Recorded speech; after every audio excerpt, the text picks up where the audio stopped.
అందరికీ నమస్కారం. తీర్థయాత్రలో భాగంగా నేనైతే సత్తుపల్లి నుంచి ద్వారకా తిరుమల బయలుదేరాను. ప్రజెంట్ మనం ఉన్నదైతే గంగారం. లెఫ్ట్ సైడ్ చూసుకుంటే కనుక ఇదైతే పోలీస్ బెటాలియన్ గేటు. చాలా అందంగా ఉంది కదా. ఇలాగే ముందుకు వెళ్ళాలి. అస్తరావుపేట మీదుగా రాజమండ్రి వెళ్ళే హైవే రోడ్ ఇది.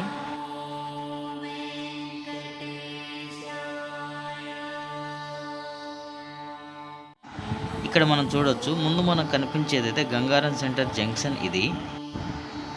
ఈ జంక్షన్ నుంచి మనం స్ట్రైట్గా వెళ్తే రాజమండ్రి వెళ్ళే హైవే వస్తుంది.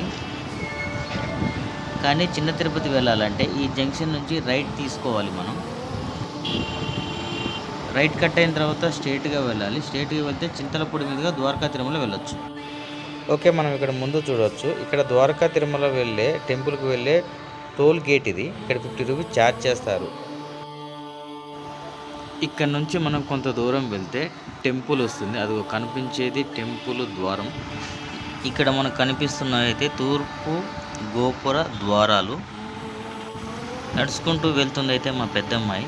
స్వామివారి ప్రవేశ ద్వారము ఇవే. మొత్తానికైతే లోనకు వచ్చేసాం, గుడి లోనకి.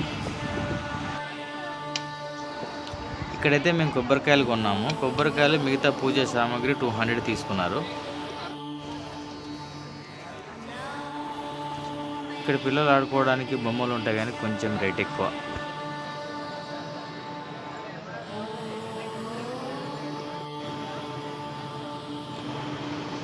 ఇలాగే మనం ముందుకు వెళ్తే దేవుని దర్శనానికి వెళ్ళే క్యూ లైన్ ఉంటుంది. ఫోన్లో ఇక్కడ వరకే ఎలా ఉంటుంది. కనిపించేటైతే దేవుని మండపాలు. ఇవైతే చాలా అందంగా ఉన్నాయి. ఈ గుడికి చాలా అందాన్ని కూడా ఇచ్చేవి ఈ మండపాలు.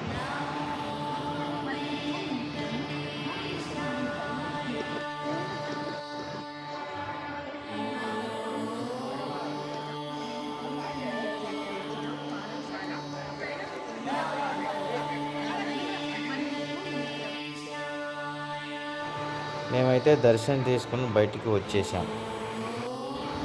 పెద్ద తిరుపతిలో మొక్కిన మొక్కులు ఈ ద్వారకా తిరుమలలో మొక్కులు చెల్లించుకోవచ్చు అట. ఇక్కడ మొక్కిన మొక్కులు పెద్ద తిరుపతిలో చెల్లించుకోకూడదట, ఇక్కడే చెల్లించుకోవాలట అని ఇక్కడికి వచ్చే భక్తులు చెప్తున్నారు.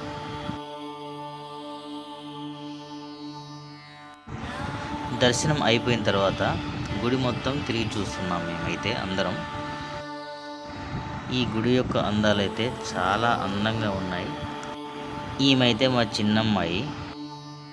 ఇక్కడ చేతులకు కట్టుకునే తాళ్ళైతే కొన్నాం. అక్కడ నుండి ఏనుగుడిని చూడడానికి వెళ్తున్నాం. ఇదిగో అండి, ఏనుగు వచ్చేసింది. ఏనుగు నెక్కి ఫోటో దిగాలంటే ఇక్కడ అతను 20 రూపీస్ ఛార్జ్ చేస్తున్నాడు, తీసుకుంటున్నాడు అతను.